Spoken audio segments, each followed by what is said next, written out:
ஆகாத சிஸ்டத்தை வந்து எப்படி ஈஸியாக கிளியர் பண்ணுறது நான் சொல்ல போகிறேன். இதோட மெயின் ப்ராப்ளம் பார்த்தீங்கன்னா ரேம் ப்ராப்ளமாக இருக்கும். அந்த ரேமை எப்படி கிளியர் பண்ணிவிட்டு எப்படி சிஸ்டத்தை ஆன் பண்ணணும்னு நான் சொல்கிறேன், வாங்க பார்க்கலாம். இப்போ வந்து பவர் பட்டன் ஆஃப் பண்ணிட்டு CPU பின்னாடி இருக்க பவர் கேபிளை டிஸ்கனெக்ட் பண்ணிடலாம். அப்புறம் CPUவோட கேஸை வந்து ரிமூவ் பண்ணிடலாம். கேஸ் ரிமூவ் பண்ணதுக்கு அடுத்தது இப்போ ரேம் கிளியர் பண்ணலாம்.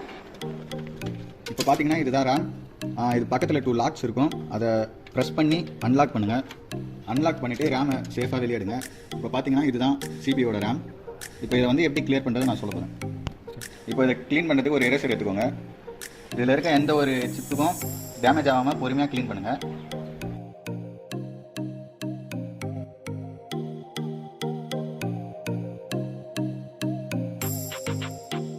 இப்போ பார்த்தீங்கன்னா ரேமில் இருக்க டஸ்ட்லாம் நம்ம கிளியர் பண்ணிட்டோம். இப்போ அகைன் பார்த்தீங்கன்னா ரேம் எடுத்துகிட்டு போயிட்டு CPUவில் இன்சர்ட் பண்ண போகிறோம்.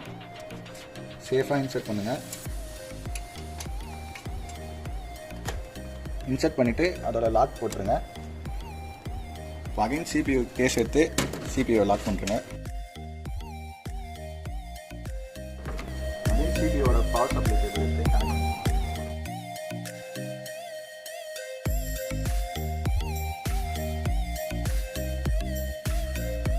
இப்போ பார்த்தீங்கன்னா சிஸ்டம் திருப்பி பூட் ஆகிடுச்சு, ஆன் ஆகிடுச்சு. இந்த ப்ராப்ளம் எதனால் வரும்னு பார்த்தீங்கன்னா ரொம்ப நாளாக சிஸ்டம் யூஸ் பண்ணாமல் ஆன் பண்ணும்போது வரும்.